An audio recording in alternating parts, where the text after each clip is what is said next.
Halo anak-anak, bagaimana kabar kalian semua?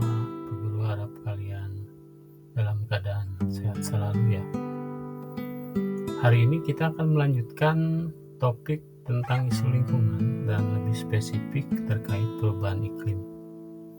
Namun sebelum kita masuk ke bahasan tentang perubahan iklim, Pak Guru ingin kalian melihat secara saksama beberapa gambar ini, ada 4 gambar terkait apa yang terjadi akhir-akhir ini, dan kita juga merasakan mungkin ada salah satu dari kalian yang mengalaminya.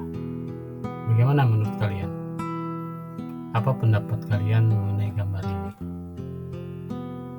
Bagaimana jika terjadi pada kita? Atau mungkin sudah pernah terjadi pada kita? Mungkinkah kita juga turut andil pada peristiwa ini?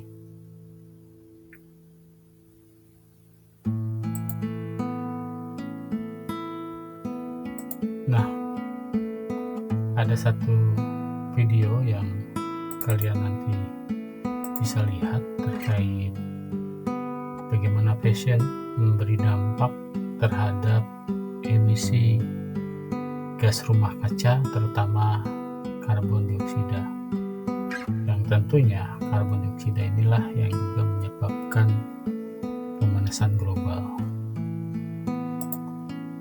Padahal tidak ada tempat selain bumi yang layak untuk dihuni saat ini. There's no planet B, but there is plan.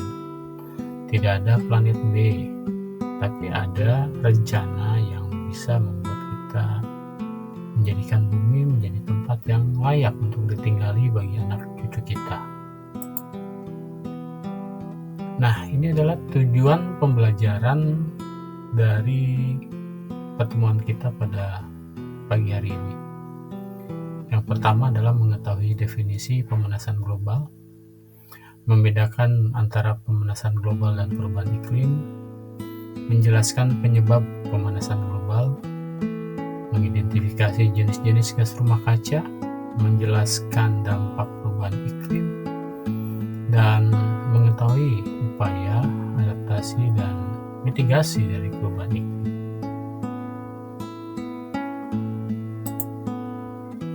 Nah, apa sebenarnya pemanasan global dan kaitannya dengan perubahan iklim?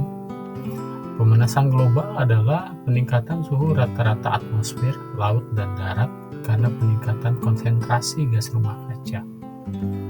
Pemanasan global yang berlangsung pada waktu yang lama pada akhirnya mengakibatkan perubahan iklim.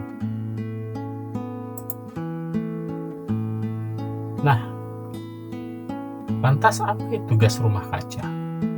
Gas rumah kaca adalah gas yang diemisikan oleh aktivitas manusia terutama ya. Meskipun secara alami gas rumah kaca itu ada, seperti misalnya uap air ya. Namun secara dominan adalah gas yang dihasilkan dari aktivitas misalkan pembakaran bahan bakar minyak fosil, batu bara, dan bahan organik lainnya. Ada beberapa gas rumah kaca di sini.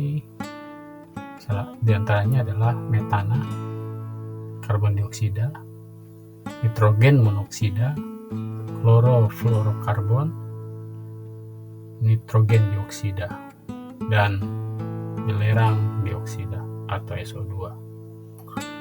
Nah, gas karbon itu atau gas rumah kaca itu jika teremisikan dan terakumulasi di lapisan atmosfer dan tidak terserap oleh tumbuhan karena luasan hutan yang semakin berkurang misalkan ya, ataupun luasan padang lamun atau rumput laut juga berkurang di perairan, di lautan.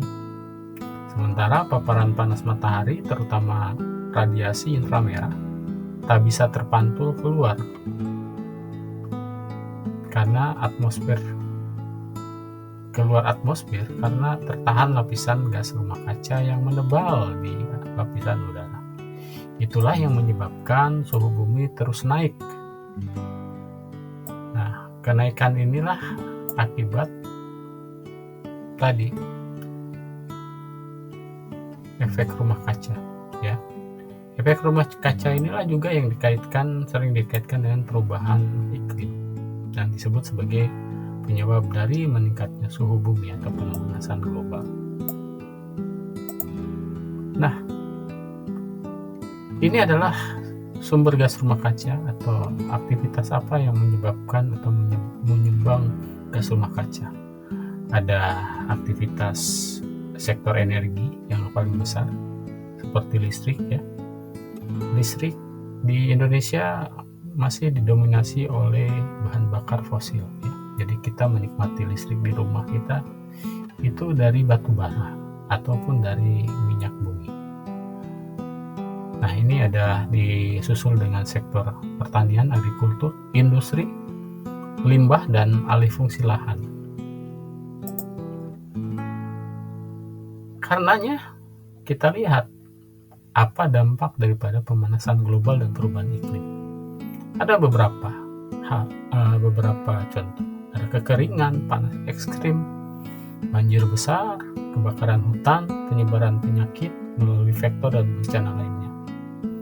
Artinya bahwa apa yang terjadi saat ini lebih disebabkan oleh aktivitas manusia atau antropogenik. Karena disebabkan oleh aktivitas manusia, maka manusia itulah yang harus melakukan sesuatu untuk perbaikan bumi kita.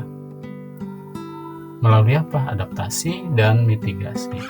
Adaptasi lebih ke penyesuaian dengan kehidupan dari dampak iklim yang berubah. Jadi sudah terjadi kenaikan air laut, ya, sudah ada cuaca ekstrim. Bagaimana kita bisa beradaptasi dari perubahan itu? Ataupun mungkin teknologi bisa mengurangi dampak daripada perubahan iklim. Kalau untuk mitigasi adalah bagaimana cara manusia itu mengurangi emisi gas rumah kaca, ya, dari tadi aktivitas di sektor energi, sektor pertanian, dan lain sebagainya.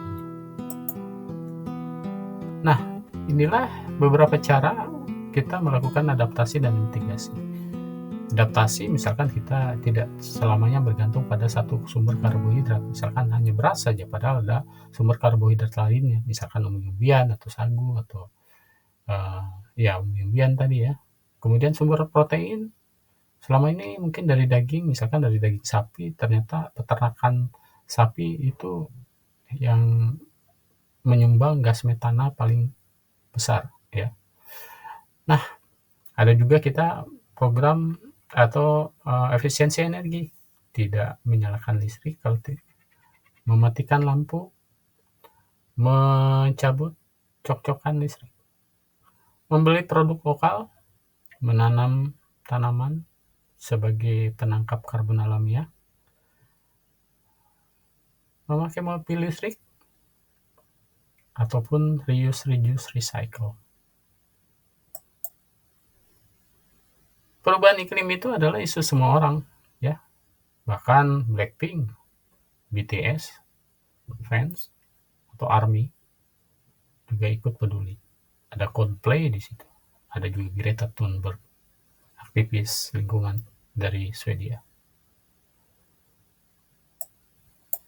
Nah, apa yang bisa kalian lakukan? Kalian lihat, apa kaitannya aktivitas beberapa dari gambar ini yang terkait dengan isu perubahan iklim? Nah, aktivitas ini aktivitas yang bisa kita lakukan dari diri kita sendiri. Kita coba mulai dari diri sendiri, ya, seperti itu. Mungkin itu saja bahasan kita pada pagi hari ini, dan Pak Guru harap kalian belajar lagi dengan sesama dan mendiskusikan materi pada hari ini. Terima kasih dan selamat pagi.